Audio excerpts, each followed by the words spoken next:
La maison de santé de l'Alleu, à Laventie, située au sein de la communauté de communes Flandre-Lys, connaît une croissance démographique dynamique, ce qui en fait un territoire attractif. Par ailleurs, les projections démographiques réalisées par l'INSEE entre 2007 et 2012 ont montré une augmentation de la part des plus de 80 ans, passant de 4,7% à 6,2% dans le département.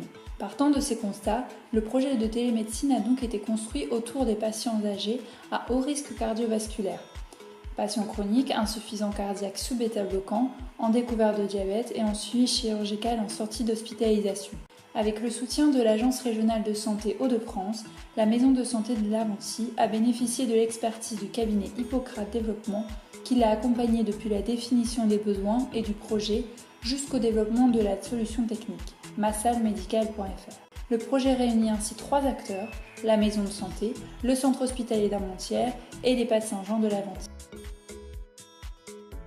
L'idée est venue de la maison Saint-Jean. On s'est dit que transporter nos petits vieux de la maison Saint-Jean, c'était compliqué, surtout qu'on a une population qui vieillit et qui, de plus en plus, a des troubles cognitifs importants.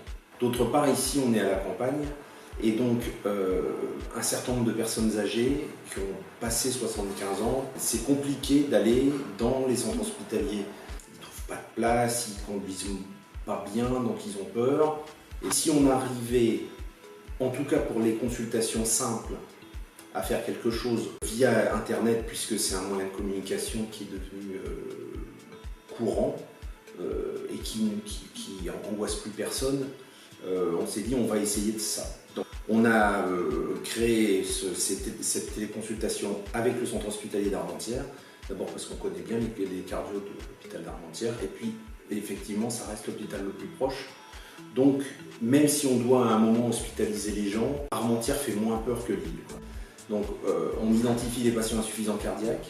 On peut, sur la maison médicale, comme sur la maison Saint-Jean, faire un électrocardiogramme, un bilan sanguin bien sûr, l'examen clinique qu'on est capable de faire, ça pose aucun souci.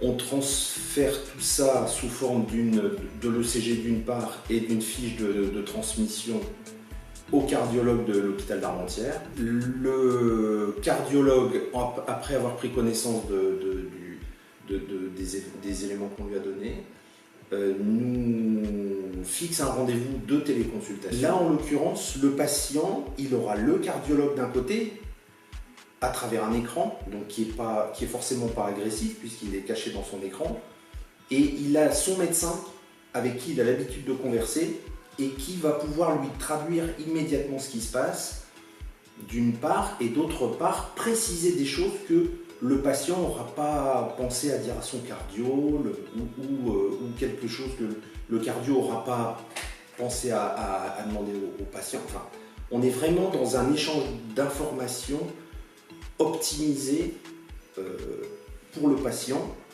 pour le médecin et pour le cardiologue. Je pense que vraiment là, on a une consultation extrêmement riche. J'avais envoyé le dossier. Donc la dernière consultation, il y avait une crève du temps, il n'y avait pas d'œdème, il y avait une bonne tension à 14,8. Et donc l'électro t'a reçu. Je te le remontre, mais tu dois l'avoir dans ton dossier. Est-ce que tu voulais voir autre chose sur ton dossier? Peut-être sa dernière prise de sang? Sa dernière prise de sang, oui. On avait fait une prise de sang de débrouillage. C'était juste pour te rappeler que il avait un bon débit de filtration, on n'est pas en insuffisance rénale. Son potassium que tu avais insisté pour l'avoir, donc on est à 3,9. Normal qu'elle est mis normal là. Ok, tout est rassurant, ça marche. Monsieur Charlet, quand vous faites des efforts, quand vous marchez sur terrain plat, est-ce que vous êtes essoufflé ou pas? Non. Est-ce que vous avez un étage à la maison? Oui. Oui. Quand vous arrivez en haut des escaliers, est-ce que vous sentez essoufflé? Non. Quand vous faites des efforts, quand vous marchez, est-ce que des fois vous avez des douleurs dans la poitrine? Non, non. Non, jamais, il n'y a pas de souci de ce point de vue-là? Pas de souci. D'accord, ok. Quand vous marchez ou quand vous êtes en train de vous reposer, des fois, est-ce que vous ressentez des palpitations, le cœur qui s'emballe ou pas? Non, non. D'accord, très bien. Et comment ça se passe, monsieur Charlet, avec le traitement que vous prenez actuellement? Ça va beaucoup mieux. Ça va beaucoup mieux, d'accord. Le Lasélix, vous le prenez surtout le matin? Oui. Oui. Et ça vous embête pas trop, ça va? Non, ça va. Non, ça va, c'est pareil pour le bisoprologue, vous tolérez bien? Oui, oui. D'accord, ok, c'est parfait. Bon, bah à ce moment-là, on va passer à l'examen clinique. Il y a le docteur Andecandar qui va vous examiner. On va regarder un peu s'il y a des œdèmes, s'il y a des jugulaires, etc., etc. Donc voilà, donc cliniquement c'est parfait, ça a l'air, la situation elle a l'air parfaitement stabilisée sous le traitement. Bien évidemment, il faut le poursuivre, il faut continuer à surveiller la fonction rénale, l'académie comme vous faites parfaitement. Et puis on reprogrammera dans 6 mois un contrôle échocardiographique pour s'assurer qu'en termes de fraction d'éjection et de signes congestifs, ça n'est pas bougé. Donc la date apparaîtra sur le courrier, Monsieur Charlet. Si la date ne vous convient pas, vous recontactez notre secrétariat pour décaler la date. La plus-value médicale, je pense sincèrement que quand on voit les patients ici en consultation, on ne disent pas forcément tout, ce qui transcrit au médecin traitant. Des fois, on a les symptômes qui se modifient.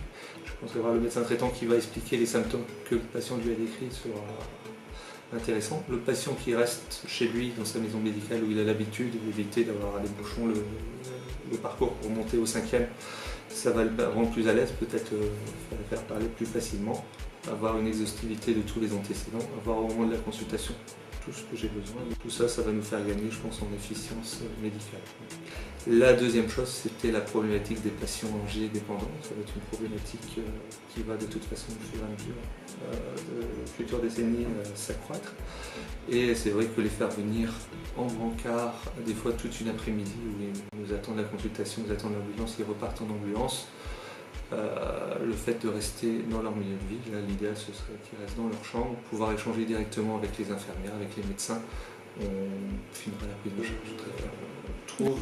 Je pense que médecin traitant plus médecin spécialiste plus le patient, on va pouvoir enrichir les discussions. Souvent il y a cette patient qui sert d'intermédiaire, c'est toujours compliqué. Donc l'idée de se connecter et de pouvoir faire des consultations à 3 et puis à 2 peut permettre dans certains cas d'optimiser très clairement la prise de charge. À la moindre chose, bien évidemment, on les fera venir pour le plateau technique. Donc les patients auront bien évidemment accès de manière peut-être même plus rapide, parce que je pense que le créneau de téléconsultation, s'il est régulier et maintenu, le délai, ça devrait raccourcir les délais. Donc je pense qu'il y aura en plus une optimisation du temps par rapport à ça. Très clairement, il y aura un enrichissement mutuel aussi. Eux, en tant que médecin généraliste, je vais apprendre des choses sur la médecine générale du vivant, et moi je pense en tant que spécialiste sur le versant cardiologique, je rapporterai un certain nombre d'informations. Et donc c'est toujours très enrichissant d'échanger plus autour du patient. C'est le patient qui va en bénéficier, mais nous on gagnera aussi pour nos pratiques respectives, j'en suis intimement convaincu.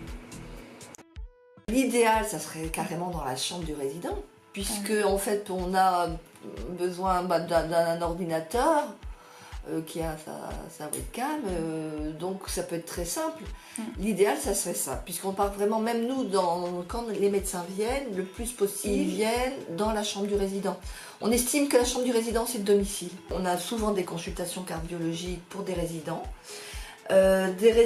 qui sont insuffisants cardiaques, qui sont difficiles à déplacer, qui sont fatigués et qui risquent d'attendre longtemps en consultation à l'hôpital. Il y a aussi le coût du transport, puisque qui dit ambulance, à peu près 300 € le transport, l'aller-retour. Il fallait aussi cibler donc que ce soit les patients des médecins de la MSP, donc, ce qui représente à peu près 70% des patients en établissement. C'est un gain de temps, c'est un gain de confort.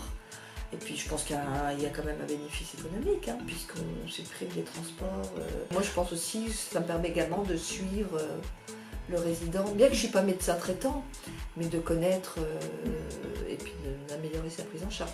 Parce que le rôle du médecin coordonnateur, c'est ça aussi, c'est faire en sorte que le résident soit bien pris en charge par le médecin traitant, ce qui est le cas, mais aussi d'améliorer sa prise en charge avec les intervenants extérieurs. Pourquoi pas transférer ça dans les déserts médicaux où il y aura peut-être un médecin qui pourra s'approprier cet outil et travailler avec le centre hospitalier à côté de chez lui. Je veux dire, il y a des zones en France qui sont des déserts médicaux, pourquoi on aura certainement besoin de ce genre d'outil.